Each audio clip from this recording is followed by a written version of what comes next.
अस्सलामु अलैकुम नाज़रीन। प्यारे नाज़रीन, सबसे पहले आप सभी को और आपके पूरे परिवार को हमारी तरफ से ईद उल फित्र की दिल से मुबारकबाद। अल्लाह ताला आपकी हर खुशी पूरी करे, आपकी हर दुआ कबूल करे और आपके घरों में हमेशा खुशहाली रखे। अब सीधी बात करते हैं, क्योंकि आज की जो ये वीडियो है बहुत ही ख़ास है और इसमें हम आपको वो सच बताने वाले हैं जो अभी सोशल मीडिया पर अलग अलग तरीक़ों से फैलाया जा रहा है। कोई कुछ बोल रहा है, कोई कुछ बोल रहा है, लेकिन असली बात क्या है वही आज साफ़ होगी। अभी सबसे ज़्यादा जो चीज़ वायरल हो रही है वो है ईद के चाँद को लेकर खबर। कोई बोल रहा है कि सऊदी अरब में ईद 19 मार्च को है, कोई बोल रहा है 20 मार्च को है और कुछ लोग तो सीधा तारीख फिक्स करके बता रहे। लेकिन यहाँ सबसे पहले एक ज़रूरी बात समझ लें, ईद की तारीख कभी भी पहले से तय नहीं होती। ये कोई कैलेंडर का त्यौहार नहीं है, ये चाँद पर चलता है और चाँद जब तक नज़र नहीं आता तब तक ईद का ऐलान नहीं होता। अब समझे पूरा मामला क्या है। सऊदी अरब में हर साल चाँद देखने के लिए कमेटी बैठती है और वही ऐलान करती है कि चाँद दिखा या नहीं। उसी के हिसाब से ईद तय होती है। इस बार भी यही होगा। अब कुछ लोग ये बोल रहे हैं कि 29 रोज़ों के बाद ही ईद होगी, लेकिन ये भी पूरी तरह पक्का नहीं होता, क्योंकि अगर 29वें रोज़े की शाम को चाँद नज़र आ जाए तो ईद अगले दिन होती है और अगर चाँद नज़र ना आए तो फिर 30 रोज़े पूरे किए जाते हैं। यानी कि यहाँ भी आखिरी फैसला चाँद पर ही निर्भर करता है। अब बात आती है सऊदी और भारत की। तो आम तौर पर क्या होता है, सऊदी में चाँद एक दिन पहले नज़र आता है, इसीलिए वहाँ ईद पहले हो जाती है, और भारत, पाकिस्तान, बांग्लादेश में एक दिन बाद। लेकिन ये हर साल एक जैसा नहीं होता, कभी कभी तारीखें मिल भी जाती है। लेकिन इसीलिए ये कहना कि हमेशा एक दिन का फ़र्क रहेगा, ये भी पूरी तरह सही नहीं है। अब कुछ लोग मौसम और ग्रहण जैसी बातें भी जोड़ रहे हैं कि अगर आसमान साफ नहीं हुआ या कोई वजह बनी तो चाँद नज़र नहीं आएगा। ये बात अपनी जगह ठीक है कि मौसम का असर पड़ता है, लेकिन ये कोई फिक्स कारण नहीं है कि हर बार ऐसा ही होगा। इसीलिए इन बातों को सुनकर घबराने की ज़रूरत नहीं है। असली बात यह है कि हमें इंतज़ार करना है उस शाम का जब चाँद देखा जाएगा और उसी के बाद सही तारीख सामने आएगी। अब यहाँ एक और गलती लोग करते हैं, वो ये कि सोशल मीडिया की हर खबर को सच मान लेते हैं। किसी ने एक पोस्ट डाल दी, किसी ने एक वीडियो बना दिया जो AI जनरेटेड है, AI की वॉइस है, और लोग बिना सोचे समझे उसे आगे फैलाने लगते हैं, जबकि उन्हें खुद नहीं पता होता कि वो खबर सही है या नहीं। और यही आदत सबसे ज़्यादा गलतफहमी पैदा करती है। इसीलिए समझदार इंसान वही है जो हर बात को सुनकर तुरंत यकीन नहीं करता, बल्कि रुकता है, सोचता है और सही जानकारी का इंतज़ार करता है। अब यहाँ एक खुशखबरी वाली बात भी समझ ले, ईद सिर्फ एक तारीख नहीं है, ये एक एहसास है, एक खुशी है, एक इनाम है पूरे रमज़ान की मेहनत का, पूरे महीने की इबादत का, और इसी वजह से हर मुसलमान के दिल में इसका इंतज़ार होता है।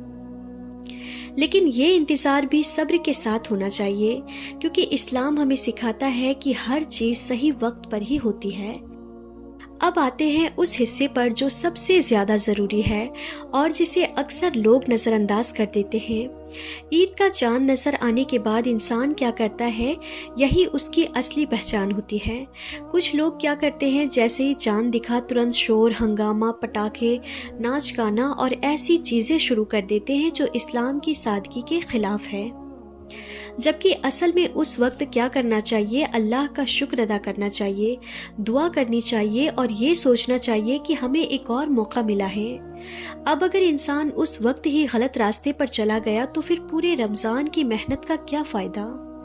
अब दूसरी बात, फिजूल खर्ची। ईद के नाम पर लोग इतना खर्च करते हैं कि ज़रूरत से ज़्यादा कपड़े, जूते, चीज़ें, और फिर वही लोग अपने आसपास के गरीब लोगों को भूल जाते हैं। जबकि असली ईद तो तब होती है जब आपके साथ साथ आपके आसपास के लोग भी खुशी से ईद मनाएं। اگر آپ کے گھر میں خوشی ہے اور آپ کے پڑوس میں کوئی بھوکا سو رہا ہے تو یہ ادھوری خوشی ہے اور یہی بات ہمیں سمجھنی ہوگی۔ تیسری بات، ذمہ داری۔ عید صرف اپنی خوشی کا نام نہیں ہے، یہ دوسروں کے بارے میں سوچنے کا دن بھی ہے۔ یہ وہ دن ہے جب ہمیں اپنے اندر انسانیت دکھانی ہوتی ہے، اپنے رشتہ داروں کا خیال رکھنا ہوتا ہے، غریبوں کی مدد کرنی ہوتی ہے اور اپنے بچوں کو بھی یہی سکھانا ہوتا ہے کہ اصلی خوشی بانٹنے میں ہے۔ اب ایک اور ضروری بات، دعا۔ لوگ کہتے ہیں کہ چاند دیکھ کر دعا قبول ہوتی ہے، لیکن یہاں ایک چیز صاف سمجھ لیں، دعا ہر وقت قبول ہو سکتی ہے اگر دل سچا ہو، اگر نیت صاف ہو۔ اسی لیے کسی خاص طریقے یا گنتی پر بھروسہ کرنے کے بجائے اپنے دل سے دعا کریں، کیونکہ اللہ دل دیکھتا ہے، شبد نہیں، الفاظ نہیں۔ اور یہی سب سے بڑی بات ہے۔ اب دھیرے دھیرے سمجھ آ رہا ہوگا کہ اصلی معاملہ کیا ہے۔ عید کی تاریخ سے زیادہ ضروری ہے ہمارا طریقہ، ہمارا اخلاق اور ہماری سوچ۔ اگر یہ صحیح ہے تو ہر دن عید جیسا ہے، اور اگر یہ غلط ہے تو پھر عید کا دن بھی صرف ایک دن بن کر رہ جائے گا۔ اور ابھی سب سے ضروری بات باقی ہے، وہ چیز ہے جو ہر سال لوگوں کو پریشانی میں ڈالتی ہے اور جسے لوگ سمجھ ہی نہیں پاتے۔ ناظرین، اور ایک بات جو بہت کم لوگ سمجھتے ہیں وہ یہ ہے کہ عید کا اصلی مطلب صرف نئے کپڑے پہننا اور اچھا کھانا نہیں ہے، بلکہ اپنے اندر بدلاؤ لانا ہے۔ پورے رمضان میں ہم نے اپنے آپ کو روکا، اپنے غصے کو کنٹرول کیا، اپنی نظروں کو بچایا، اپنے دل کو صاف کرنے کی کوشش کی، لیکن اگر عید کے دن ہی ہم وہی پرانی عادتوں پر واپس آ گئے تو پھر اس پورے مہینے کی محنت کا کیا فائدہ؟ اسی لیے ضروری ہے کہ جو اچھی عادتیں ہم نے رمضان میں سیکھی ہے انہیں عید کے بعد بھی جاری رکھیں، کیونکہ اصلی کام رمضان کے بعد شروع ہوتا ہے۔ اب ایک اور ضروری چیز سمجھیں، رشتے۔ آج کے وقت میں لوگ اپنے رشتہ داروں سے دور ہوتے جا رہے ہیں، چھوٹی چھوٹی باتوں پر رشتے ٹوٹ جاتے ہیں، لیکن عید ایسا موقع ہے جب ہم ان رشتوں کو جوڑ سکتے ہیں جن سے ہم دور ہو گئے ہیں۔ ایک فون کر لینا، ایک میسج بھیج دینا یا خود جا کر مل لینا، یہ چھوٹی چھوٹی چیزیں بہت بڑا فرق ڈالتی ہے اور یہی چیز دل کے قریب لاتی ہے۔ اب بات آتی ہے بچوں کی۔ بچے جو دیکھتے ہیں وہی سیکھتے ہیں۔ اگر وہ دیکھیں گے کہ ان کے گھر میں صرف دکھاوا ہے، صرف خرچ ہے، تو وہی سیکھیں گے، لیکن اگر وہ دیکھیں گے کہ ان کے ماں باپ غریبوں کی مدد کر رہے ہیں، رشتہ داروں کا خیال رکھ رہے ہیں، تو وہی ان کے اندر بھی آئے گا۔ اسی لیے اس عید صرف خود کے لیے مت سوچے، اپنے بچوں کے لیے، فیوچر کے لیے بھی سوچو، انہیں صحیح راستہ دکھائیں۔ اب آخری بات اور سب سے گہری بات، نیت۔ ہر کام کی اصلیت اس کی نیت پر ہوتی ہے۔ اگر آپ کی نیت صاف ہے، آپ سچ میں خوشی بانٹنا چاہتے ہیں، سچ میں اللہ کو راضی کرنا چاہتے ہیں، تو آپ کا چھوٹا سا کام بھی بہت بڑا بن جاتا ہے، اور اگر نیت ہی غلط ہے، صرف دکھاوے کے لیے ہے، تو بڑا کام بھی خالی رہ جاتا ہے۔ اسی لیے اس بار اپنی نیت کو ٹھیک کریں، اپنے دل کو صاف کریں، اور پھر دیکھیں کیسے آپ کی عید بدل جاتی ہے۔ اب آخر میں ہم اللہ تعالیٰ سے دعا کرتے ہیں کہ یا اللہ ہم سب کی روزے، نمازیں اور عبادتوں کو قبول فرما۔ یا اللہ ہمارے دلوں کو صاف کر دے، ہمارے گھروں میں محبت اور برکت عطا فرما۔ یا اللہ جو پریشان ہیں ان کی پریشانی دور کر دے، جو بیمار ہیں انہیں شفا عطا فرما، جو تنگحالی میں ہیں انہیں آسانی عطا فرما، اور ہمیں ایسا بنا دے کہ ہم صرف اپنی نہیں بلکہ دوسروں کی خوشی کا بھی خیال رکھنے والے بن جائیں۔